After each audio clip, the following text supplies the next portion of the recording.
There. Who's hurting you, you silly girl? What you take me for? I'm a Bible elf. I never spoke a word. Shut up. Do I look like a policeman? He made everything appear effortless.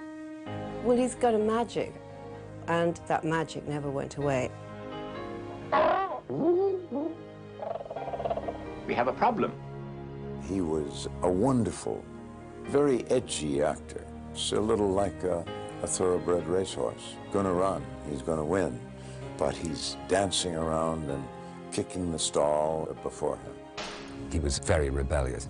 He would never conform to what people expected him to do. Oh, I suppose being a woman, you can't help it. Can't help what? Making a fool of yourself. Every moment of his life was a performance, and every performance was a work of art.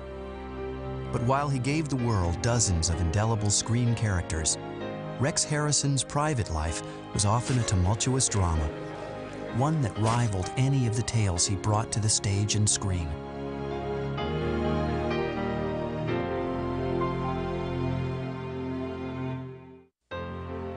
Reginald Carey Harrison was born on March 5, 1908 in Huyton, England, a small rural town just 8 miles from the bustling seaport of Liverpool. He was the third and youngest child of William Harrison, a handsome, flirtatious man who provided a good living but preferred socializing to hard work. His mother, Edith, was a strong-willed, no-nonsense woman and a stabilizing force in the family. As Reginald was the only boy, he enjoyed constant attention and pampering from his mother and 2 older sisters, Sylvia and Marjorie. He was, at his own admission, a mama's boy, and he did love women. Of course, he was brought up in a predominantly female atmosphere. In 1914, Great Britain was thrust into Europe's war to end all wars, and Reginald's life changed dramatically. The family moved to the industrial town of Sheffield, where his father took a job in an armory to help serve the war effort. But life in Sheffield was difficult for Reginald.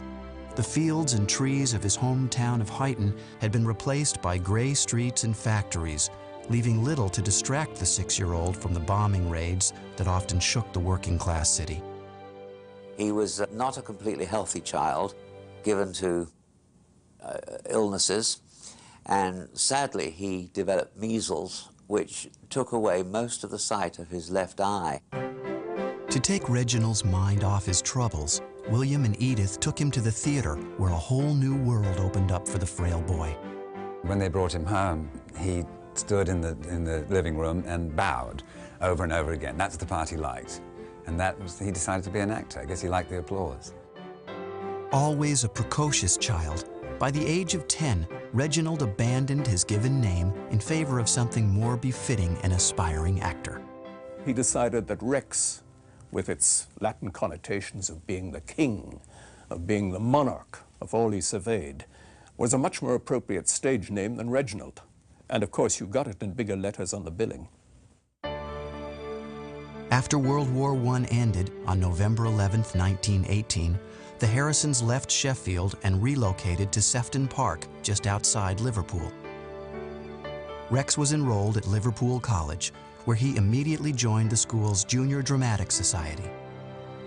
In 1922, when the 14-year-old won his first role in a school production of A Midsummer Night's Dream, he realized there was more to acting than applause and became determined to master his craft.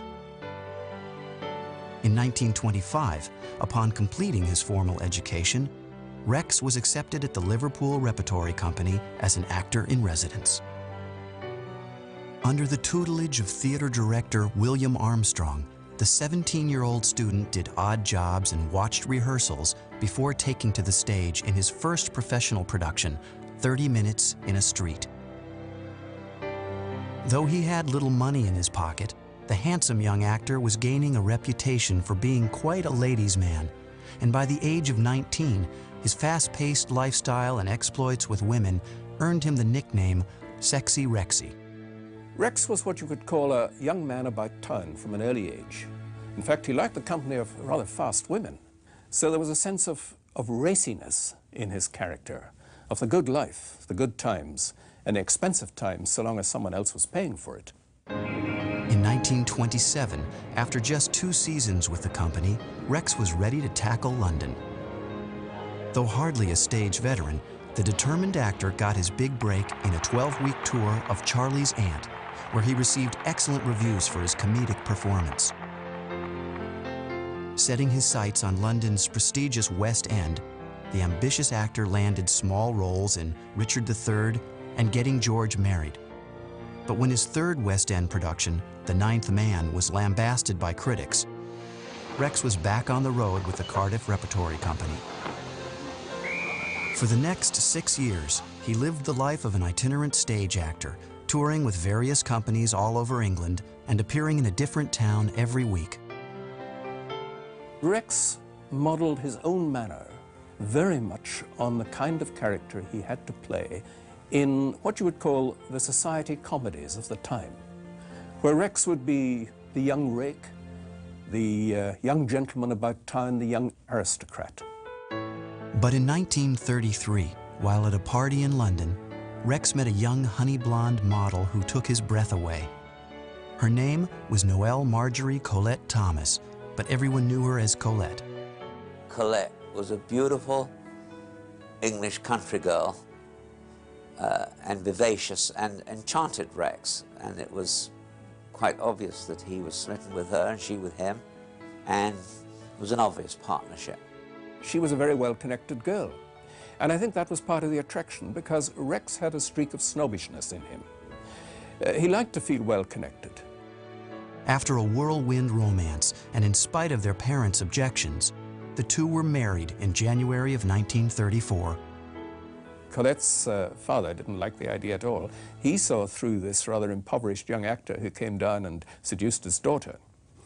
But Rex was well matched by Colette, because in his women, he liked that sense of sporty combativeness. The newlyweds took a small flat in London, where Rex was determined once again to break into the city's famed West End theaters. Years of touring had seasoned the confident 26-year-old into a fine comedic actor, and he quickly won small parts in various London productions. His good looks and growing reputation also earned him cameo roles in a series of low-budget films, including The Great Game, School for Scandal, and Leave It to Blanche. But pay for the stage and film work was meager, and trouble with finances often caused heated arguments between Colette and Rex. Though the couple celebrated the arrival of a son, Noel, on January 29, 1935, their marriage was stormy at best. They used to fight a lot. I think that their relationship was a wonderful love affair that degenerated into a bad marriage, which happens.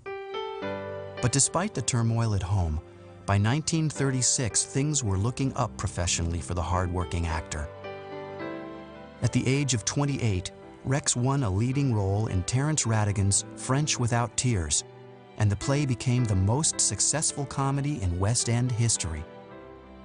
British film producers, eager to capitalize on Rex's exploding popularity, cast the stage sensation in the witty social comedy Storm in a Teacup, opposite a promising newcomer named Vivien Leigh.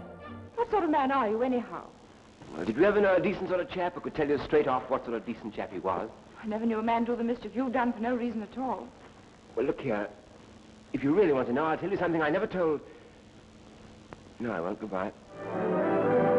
Impressed by his polished performance in Storm in a Teacup, director King Vidor offered Rex a supporting role in the taut social drama The Citadel, co-starring Rosalind Russell and Robert Donat.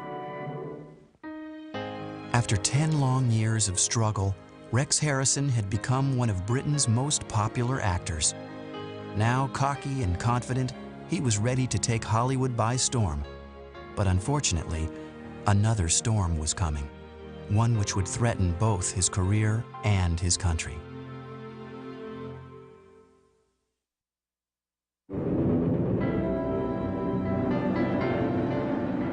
On September 3, 1939, Great Britain was thrust into World War II, and for the second time in his life, Rex Harrison found his country under attack. With a noble sense of patriotism, Rex turned down MGM Studios' film contract, choosing instead to stay in England and serve his country. Rex tried to enlist and was turned down because of his poor eyesight. So for some time, he continued his theater and his film career, except that the war disrupted both. By the end of 1939, when German bombing raids had closed or destroyed theaters all over London, Rex joined other West End actors and began touring the provinces. At the age of 31, Harrison was performing in the same theaters where his career had begun, but this time, he was a star. With his wife Colette working for the Red Cross and his son safely tucked away with his in-laws, Rex was living the life of a single man once again. He soon met an attractive 25-year-old German actress named Lily Palmer, with whom he had much in common. She was a remarkably gifted person in many spheres. She was a wonderful actress, she was a very accomplished novelist, she was a remarkable painter. In 1940, after a troubled 5-year marriage, Rex separated from Colette and set up house with Lily, envisioning a life shared both personally and professionally in the manner of such legendary thespian couples as Alfred Lunt and Lynn Fontanne and Laurence Olivier and Vivien Leigh. Once settled in their Chelsea home, Rex began work on the film adaptation of George Bernard Shaw's successful play Major Barbara, opposite the illustrious British actress Wendy Hiller. During the film's production, the actor had the opportunity to meet the legendary playwright when Shaw visited the set on his 84th birthday. When Major Barbara was being filmed, Rex had a big drum in front of him which he had to bang. Shaw said, "I would like to show you how I think the drums should be banged." And Rex took direction from Mr. Shaw, maybe better than from anyone else. Although Shaw considered Rex the premier interpreter of his work, the movie opened to mixed critical reaction and suffered from unfavorable comparisons to Shaw's Pygmalion, starring Leslie Howard and Wendy Hiller, which had been released a year earlier. During this same time, the accomplished actor toured England performing in numerous plays. He also appeared in a series of films designed to boost public morale, including the enormously popular spy thriller Night Train to Munich, starring Margaret Lockwood. Lovely lady in distress meets a gentleman of many identities on a non-stop thrill trip. And what thrills it gives you. Are you just going to sit there and do nothing? Now, please, don't mix. Don't you realize what this means? Yes, I do. But he has a gun and I haven't, and he's got a couple of reserves next door. Who'd you take before, Bulldog Drummond? England's entertainment industry had reached its lowest point during World War II, but Rex managed to continue working in both film and theater. He hadn't given up on his desire to serve in the military. In 1942, after appealing to the Royal Air Force Board, Rex was accepted into the RAF Voluntary Reserve. Guiding the planes back, issuing instantaneous commands, making split-second decisions, making sure he was continually obeyed. This reinforced Rex's own arrogant character. Brimming with confidence and pride, the 35-year-old actor decided to make things more permanent with Lily, and on January 25, 1943, the two were wed. For the next 2 years, Rex and Lily enjoyed their new life together amidst the air raids, blackouts, and food rationing of the continuing war. And on February 19, 1944, the couple celebrated the birth of a son, Cary Alfred. Ironically, my mother says he was happier during those years when he was going off to serve on bitterly cold nights in the RAF than at any other time in his life. That same year, his tour of duty completed, Rex was honorably discharged from military service and returned to making films for the war-weary nation. Rex and Lily made their first film together, The Rake's Progress, and audiences and critics alike applauded Rex's seductively rakish performance, as well as the obvious screen chemistry between husband and wife. Rex and Lily were offered contracts. Rex by 20th Century Fox and Lily by Warner Brothers, if they would go over to Hollywood and make movies there. Leaving their infant son behind with Lily's parents, the couple boarded the Queen Mary and made their way to America in 1945, along with a ship full of returning GIs. The refined British actor had accepted a 7-year contract with 20th Century Fox, and his meager officer's pay was replaced with a royal salary of $4,500 a week.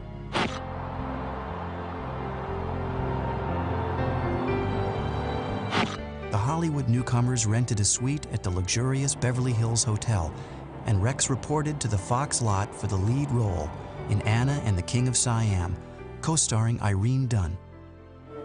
To familiarize U.S. audiences with British stars, executives like Darryl Zanuck, production chief of 20th Century Fox, are signing up such actors as Rex Harrison, slated for Anna and the King of Siam. The film was based on Margaret Landon's book about the real-life relationship between the 19th century Siamese king, Mongkut, and an English governess, Anna Leon Owens. Fearful of embarrassing himself in the challenging role, Rex hired an acting coach, and together they developed the mannerisms and high-pitched accent that brought the self-important potentate to life. Why shall you contradict me? I'm only trying to help you. Is it help to say I am wrong? How can king be wrong and woman be right? I ask you that how? I'm afraid, Your Majesty, that it has happened sometimes. It is clear you are not scientific. Why are you here? Because you told me you intended opening my school today. My astrologers are fools. How can this be a good day for schools? You may go. Rex was always difficult to work with because Rex had a very clear idea of how the character should be played. He was not a man who took direction easily. On the other hand, Rex's instinct was frequently right. Anna and the King of Siam was a huge hit and firmly established Rex Harrison as a bona fide movie star. A major event in the world of motion pictures, the premiere of Anna and the King of Siam. On the left, Rex Harrison with Mrs. Harrison. He's the star, along with Irene Dunne, in Anna and the King of Siam. Riding high on success, Rex found an unusual and intriguing script about the romantic notion that love transcends death. The Ghost and Mrs. Muir, in which he starred opposite Gene Tierney, cast Rex as the spirit of an arrogant sea captain who falls in love with a woman he can never touch. How dare you say that? Because it's true. You were fond of him, perhaps, but you didn't love him. I suppose you're jealous because no one put on mourning for you. That shows how little you know about it. Some poor, misguided female, no doubt. 3 poor, misguided females, to be exact. While Rex got along famously with his talented co-star, once again, he clashed with the director over artistic concepts, cementing his reputation as a troublesome actor to work with. The Ghost and Mrs. Muir was a box office hit, but the headstrong actor was receiving more attention for his off-screen behavior than his on-screen accomplishments. What he didn't reckon on was that Hollywood was a very hard-working place. It was a place where you had to go to bed early and get up even earlier and do a good day's work and be very careful of the way you behaved in public, lest Hedda Hopper or Luella Parsons should spot your sins and report them in her column. But Rex Harrison was not one to alter his behavior for the sake of convention. He began a very public affair with 28-year-old actress Carol Landis, who offered Rex the kind of danger and excitement that was missing in his 5-year marriage to Lily. Landis herself was no stranger to bad publicity. She had already married 4 times and was notorious for her numerous affairs and suicide attempts. While gossip swirled around the flamboyant couple, Rex's growing popularity remained undiminished, and in 1948, he joined forces with famed comedy director Preston Sturges to star in the wicked comedy Unfaithfully Yours, opposite Linda Darnell. But throughout the film's production, reports of the Harrison-Landis affair were making headlines, and Rex soon grew tired of both the publicity and Carol.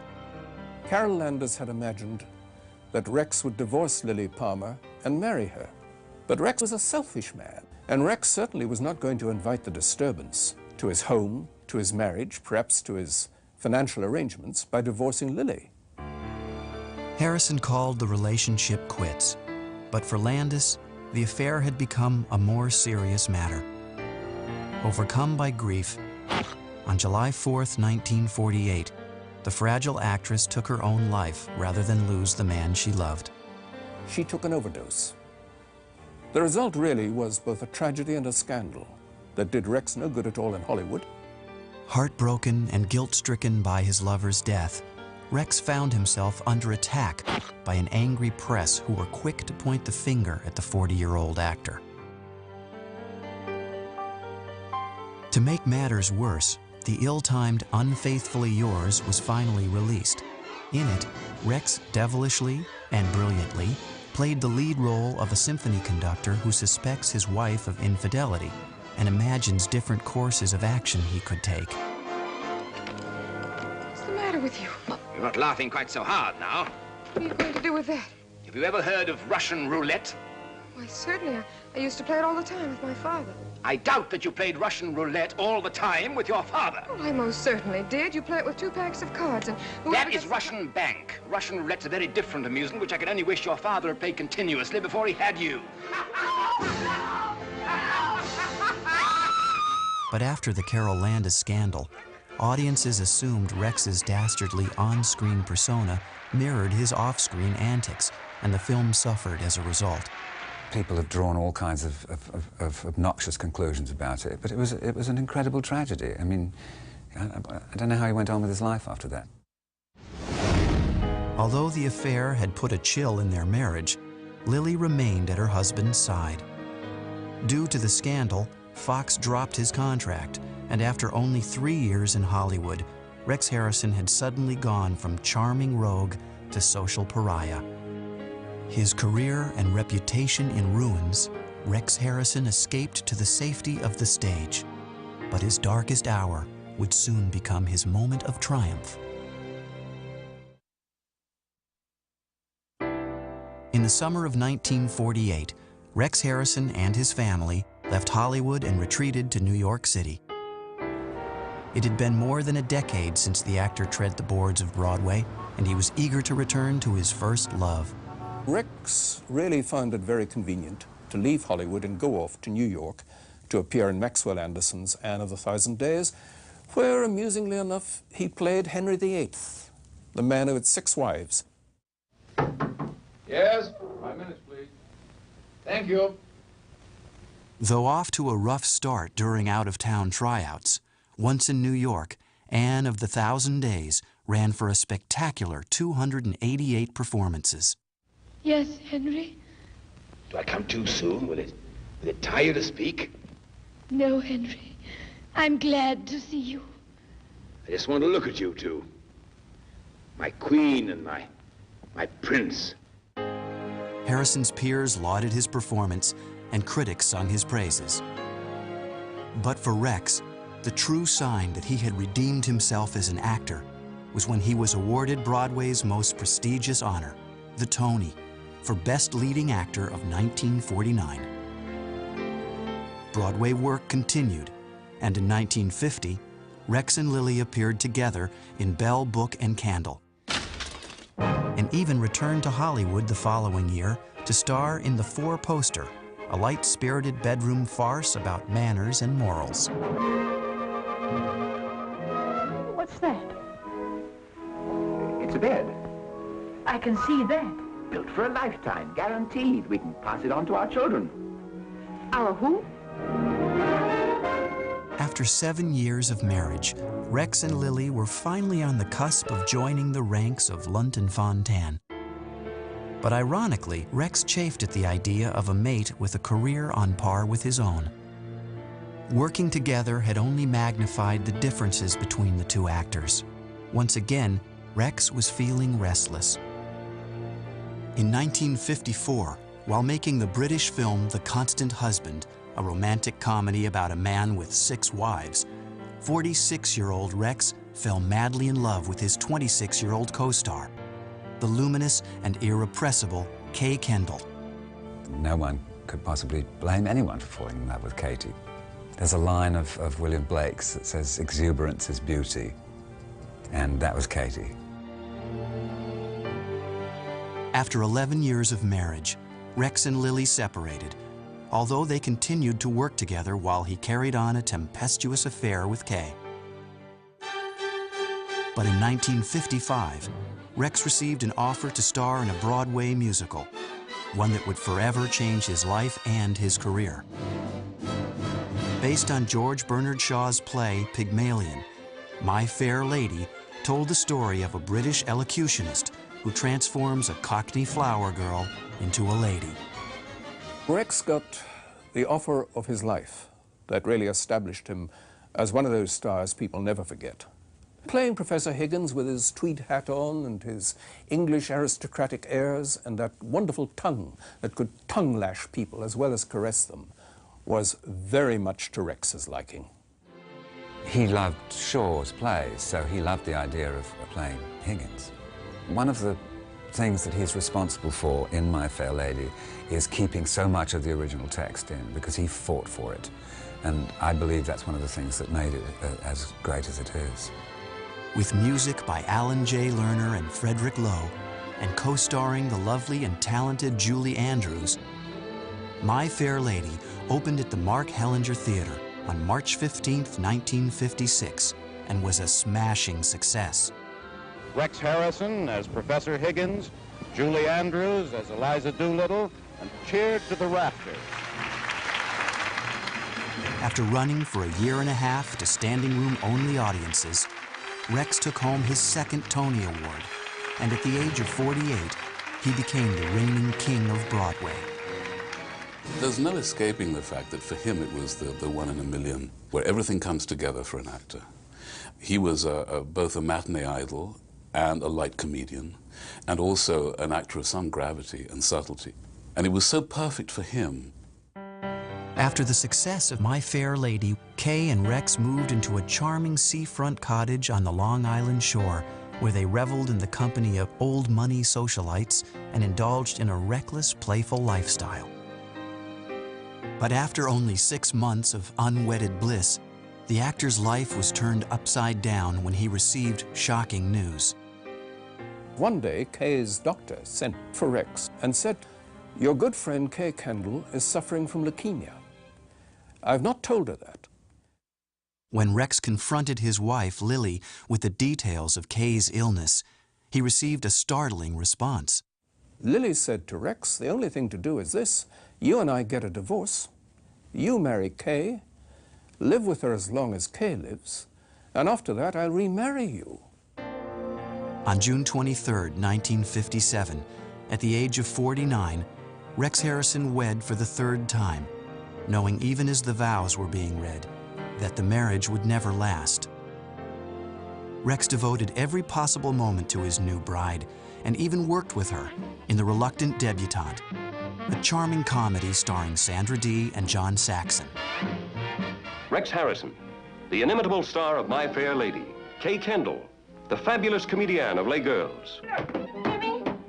Jimmy, are you all right? Yes. No! For 2 years, Rex and Kay were inseparable. But on September 6, 1959, Kay Kendall passed away at the age of 32.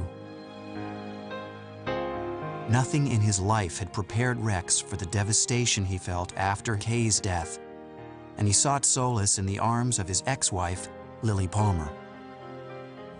My mother, was appalled by what she experienced as having her husband stolen from her by Kay Kendall, and I don't think that, she may have forgiven him, but there was no possibility of closeness. Tormented by his emotions and now suffering the loss of both women, the 50-year-old actor was once again the focus of unwanted media attention. And he was beginning to question whether his professional accomplishments would ever outshine his turbulent personal life.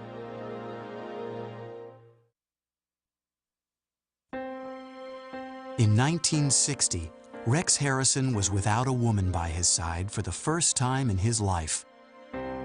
Returning to his native England, he put aside his dapper image and accepted a standard actor's salary at the Royal Court Theatre to star in Chekhov's Platonov. The play was a great success, and Rex won the Evening Standard Award for Best Actor, as well as the heart of his leading lady, a 33-year-old Welsh actress named Rachel Roberts, whom he married on March 21, 1962. That same year, Rex was approached by 20th Century Fox for a leading role in their big-screen extravaganza, Cleopatra, and he signed on to play Julius Caesar. But when Rex flew to Rome to join the production, the eyes of the world were already trained on the scandalous extramarital affair between his co-stars, Elizabeth Taylor and Richard Burton.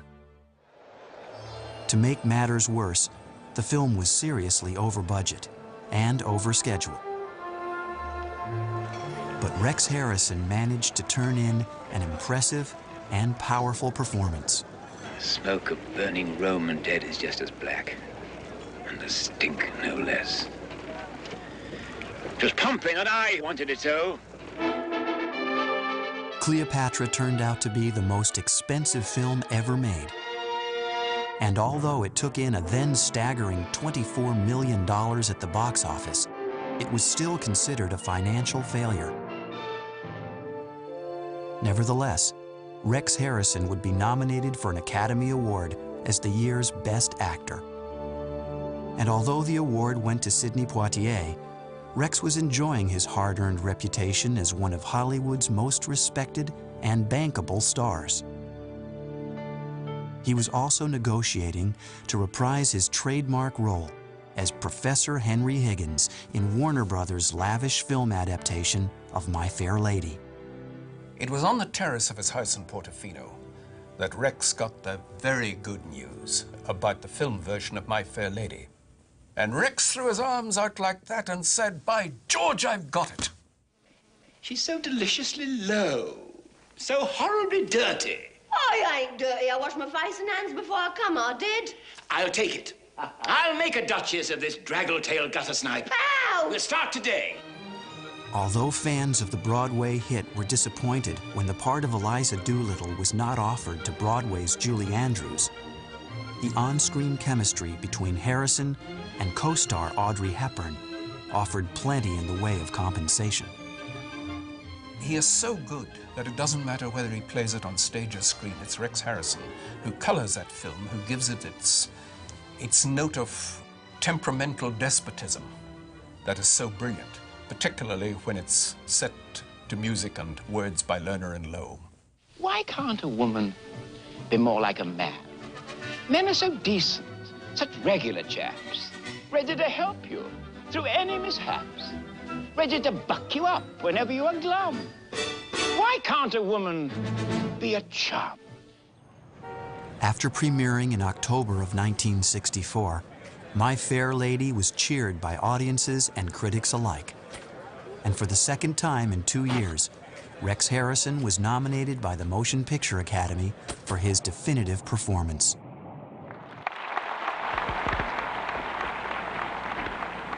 Rex Harrison. Hold it up. Well, this is a very exciting evening for me, and I feel in a way that I should split it in half. Winning the Oscar for My Fair Lady was a big triumph for him, and it goes back to the Carol Landis period because, you know, the gossip ladies sort of blackballed him and told him he would never work in the town again. But on the heels of his great professional success, Rex's personal life was once again in crisis.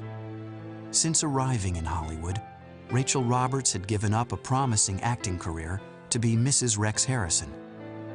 But while her husband was preoccupied with his work, the frustrated actress turned to alcohol for comfort and support.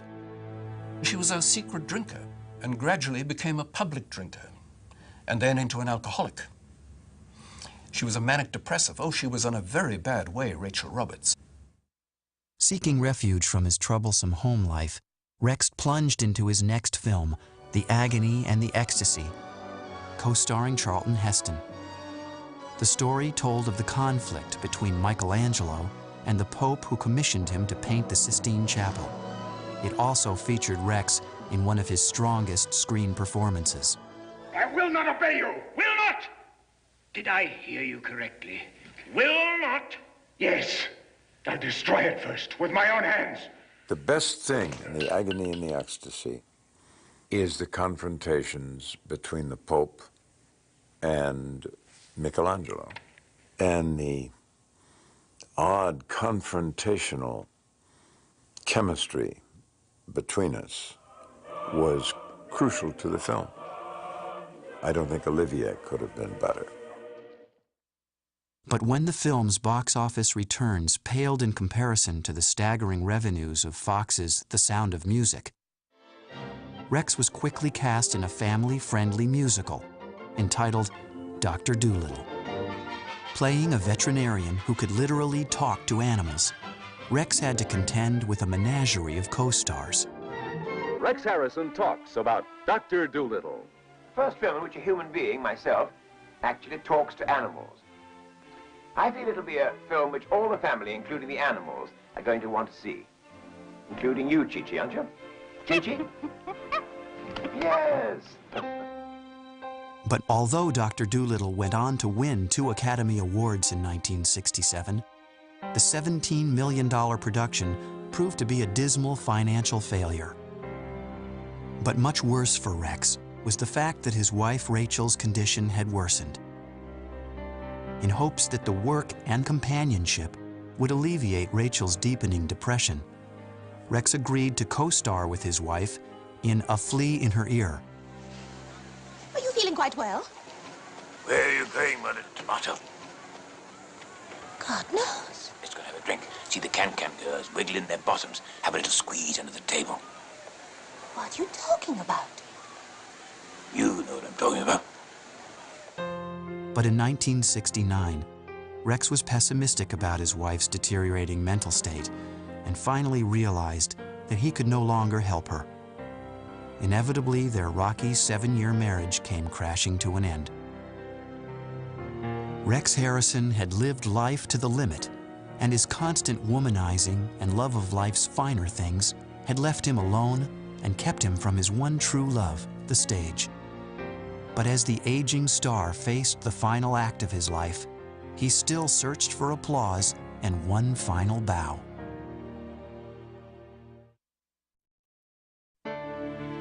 By 1970, the emotional strain of his divorce from Rachel had taken its toll, and Rex Harrison turned to family friend Elizabeth Harris for solace.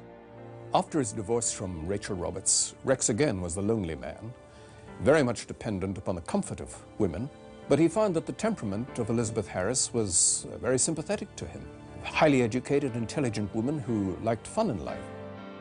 The friendship quickly developed into a romance, and in 1971, the actor went to the altar for the 5th time with a 35-year-old divorcee. But Rex soon discovered that life with a woman whose world revolved around her 3 small children was not a life for which he was well suited. Rex was demanding and hadn't been used to being in a family situation. His was very much a couple scene as opposed to a family scene. Good, he really tried, but I didn't feel that he tried enough. In 1974, Rex busied himself with a new pursuit and penned a witty, revealing autobiography which was well received by fans and critics alike. But this distraction did little to help his ailing marriage, and once again, Harrison found himself in the dubious position of leaving another woman he loved. Over the next 2 years, Rex performed in 6 plays, including a one-man show the performer created based on George Bernard Shaw's theater critiques.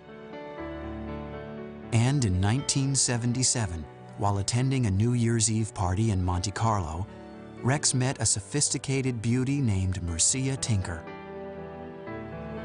The following year, Rex asked her to become his bride and was inspired to publish a book of love poems entitled If Love Be Love.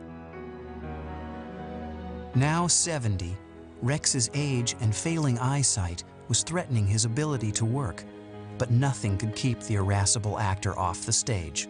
He'd told Mercer, if the doctors say there's anything serious with me, I don't want to hear about it. I don't want to know about it. I'm doing a play. Rex worked non-stop over the next 5 years, appearing in such productions as The Kingfisher, co-starring Claudette Colbert, the 25th anniversary revival of My Fair Lady, and Shaw's Heartbreak House. The tireless thespian had become one of the most respected actors in the world. But his greatest honor was achieved at the age of 82, when he was invited to kneel before the Queen for a knighthood. You couldn't possibly get a knighthood if you'd been married more than once or lived abroad. So there was a major breaking of the rules, and I'm sure he appreciated that, even though it did come extremely late. For Rex, who had proudly lived the life of an English gentleman, it was a moving experience and the honor of a lifetime. Do you enjoy it as much as you did 50 years ago? Yes, I love it. It's my life, really. On November 20th, 1989, Sir Rex Harrison opened on Broadway in The Circle, co-starring Stuart Granger and Glynis Johns. He could hardly see, and he had obviously paced out the stage, and he gave this performance, and you wouldn't know there was anything wrong. And the sheer terror it must have been getting up on stage when you couldn't see. But only 6 months into the play's run, Rex's declining health forced him to leave the production. When doctors diagnosed the actor with pancreatic cancer, the family agreed to keep the news from him until the very end. On June 2nd, 1990, Sir Rex Harrison died at the age of 82, with his 6th wife by his side. And at the actor's request, his ashes were spread along the Mediterranean coast. Damn, damn, damn, damn! I've grown accustomed to her face. For more than 60 years, Rex Harrison ruled the stage and screen, appearing in over 100 films and plays, and in the process, earning 2 Tonys, an Oscar, and a knighthood. Rex was, in fact, a kind of a thorny guy. There you are. But he was so good, it was worth the trouble it took. In many ways, he did live for those moments when he could show himself through a part, and he always seems to me to be even more vividly alive in those moments than I knew him to be off stage. If there's a legacy that he left me in terms of being a man, it was to not stand on ceremony and to not be unnecessarily reverent and to not take things too seriously. He never stopped. He never was satisfied. He always would strive for more and more and more. I've grown accustomed to the trace of something in the air, accustomed to her face.